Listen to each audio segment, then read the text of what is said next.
Hey guys, welcome back to Sky Talks Crypto. My name is Sky, and today we're going to be talking about a bunch of things. We're going to talk a bit about Bitcoin and the possibility of it maybe going to 35k or, thereabouts due to ETFs. We're also going to talk about Elastos, or is it Elastos? Bitcoin, gold, EOS. Look, let's just dive in, okay? Bitcoin. Have you heard of it? It's pretty cool. You should get involved. Where are we right now? We are $6,120. Alright, so cryptocurrency ETFs, which stands for Exchange Traded Funds. I'm sure you'll agree it's been somewhat of a hot topic in the crypto sphere, as a lot of institutions have announced their intentions to open them. And Ironwood, which is a cryptocurrency research team, which isn't a great name. It makes me think of golf for some reason. Oh, I think for pretty obvious reasons. Tiger Woods, and it isn't like aren't golf clubs called irons? Look, it is too early in the episode to go off on crazy tangents. Alright, so Ironwood, cryptocurrency research team, they have predicted that Bitcoin could increase to 35,000 with a Bitcoin ETF. Not only that, but prominent crypto players and investors, they also believe that the next price rally will come when that institutional money starts rolling in. Something that would happen with ETFs and large-scale regulated custodians, is that institutional money would roll in. Ari Paul, CIO of Block Tower Capital, he has previously stated that the last hindrance for institutional money is a lack of trusted custodians and institutional cryptocurrency products. Many believe that Coinbase is leading the way, announcing several products including Coinbase Custody that is catered towards institutional players. With these announcements, Paul stated, institutional money started trickling into cryptocurrency in mid-2017, and it's been slower than many expected. That doesn't mean it's not coming. There are a lot of pieces that need to come together, one big piece being third-party custody. Custody isn't binary. It's not like Coinbase Custody will launch and suddenly every pension will throw $100 million into Bitcoin. It takes time for custody solutions to gain trustworthiness, but I think we'll have solid third-party custody by September of this year. So that's pretty close. Basically, the emergence of publicly traded products like ETFs would also bring a lot of fresh money, which is what we need. We need that fresh money. Michael Strutton, who is the CEO at Ironwood, explained that a sanctioned ETF would allow anyone with a 401k, IRA, you see IRA, when I hear IRA I think of something different. Maybe that's because I'm from Northern Ireland. Or an investment account with brokers can easily invest in the Bitcoin market. In addition to Coinbase, the Winklevoss twins, who founded US exchange Gemini, are also starting an ETF called Coin. Wow, amazing name. SolidX has partnered with VanEck to pursue an ETF as well. So what do you guys think? Do you think 35k is possible? So after Bitcoin, I wanted to talk about Bitcoin gold.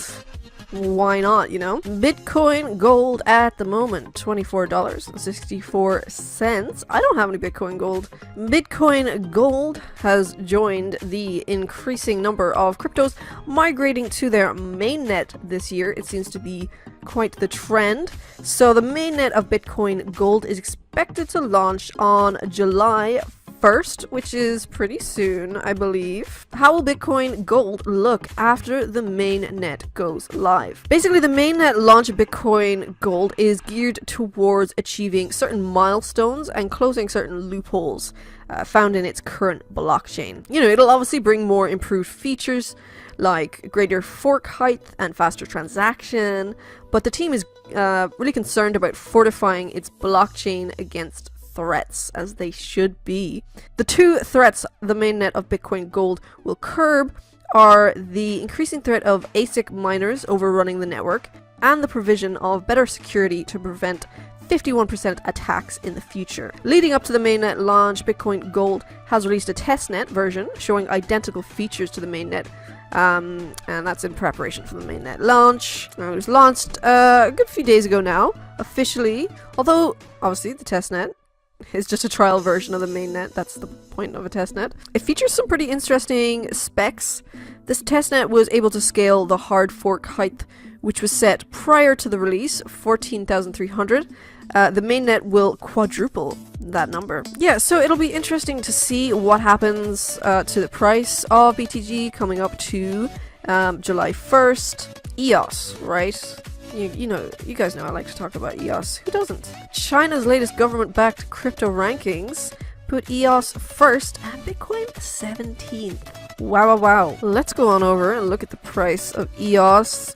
Up 9%. Yeah, the report that I'm talking about is Global Public Chain Technology Evaluation Index. The latest round of this was announced at the Shanghai Science Hall on June 20th, and it ranked EOS first, Ethereum second, and Bitcoin 17th out of a total of 30 analyzed cryptocurrencies. So, you know, 17 coming in 17th place out of 30, not ideal. So this Global Public Chain Technology Evaluation Index, let's call it GPCTEI for short, it's published by the China Center for Information Industry Development of the Ministry of Industry and Information Technology, and it's compiled by first-rate domestic experts and scholars. So why did EOS get this spot of number 1? Because of its outstanding technical advantages in transaction confirmation efficiency, network throughput, and transaction costs. While conceding the EOS mainnet's recent mishaps,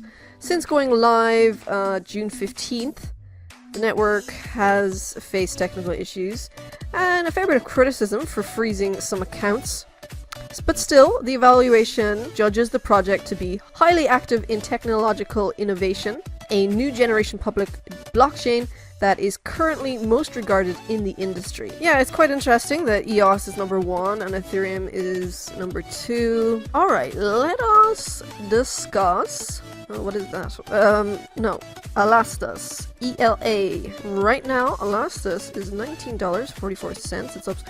It's up 5%, 5.13%. What was its all-time high? $86, almost $87. It's 84 on CoinMarketCap. So what's it all about? It's a blockchain-powered smart web platform. The project builds on the current generation smart contracts to create a more scalable ecosystem. Alright, so like, obviously we know how awesome the internet is. You know, the internet maybe, possibly, is the best thing invented since sliced bread. You know, it's the most significant information and value transfer system the world has ever seen. That being said, in its current form, the internet has made digital property rights extremely inhibitive, and there are few... oh, I love this animation. And there are few methods of providing actual ownership of these assets. So that's what Elastos is aiming to address by providing a new age internet ecosystem that is entirely powered by blockchain technology. They're developing a system for decentralized applications that runs on a peer-to-peer network with no centralized control. And this new ecosystem will allow users to utilize digital assets in a way that they remain identifiable and tradable at all times. The ultimate goal of Elastos is to establish an internet where users can access content directly without having to employ an intermediary service provider. And they're primarily focused on improving upon the traditional smart contract system. So for example, where current Ethereum-based contracts are useful for financial products and governance systems, they are pretty limited, well, very limited, when it comes to more expansive dApps that require data storage like content and games. And these limitations are mostly due to Ethereum's blockchain being costly, inflexible, and at risk of security compromises. You know, no shade towards Ethereum. You know I love you, Ethereum. But... so integral to the Elastos new internet is a flexible blockchain design that leverages side chains in addition to the main chain. So while the main chain is responsible for basic transactions, the side chains execute smart contracts to support various applications and services. Elastos runs on virtual machines, which make use of distributed nodes, and all apps deployed within the ecosystem are governed by a module called Elastos Runtime, which runs on top of Android, iOS, or PCs, rather than the primary blockchain. So what this does is it not only helps increase the overall security of the platform, but also ensures that all network data must be sent through a trustable and identity verifiable channel before any internal processes can be executed. When it comes to programming languages, Elastos supports all the popular languages and frameworks, which lowers the barrier for developers to build dApps on the Elastos Smart Web. So what are the Elastos tokens used for? So they are basically used as an ID system needed to connect into the Elastos internet. As well as that, Elastos has the capability to issue tokens on sidechains for digital assets or applications, and to establish the ownership of digital content through smart contracts. It's only available right now on Huobi and BKEX. Elastos just has so much room for growth, and I think it's a real bargain right now, to be honest. There was something else that I wanted to talk about. What was it? Oh yeah. Federal Reserve Bank legitimizes crypto, adds Bitcoin, Bitcoin Cash, Ethereum, Litecoin to database.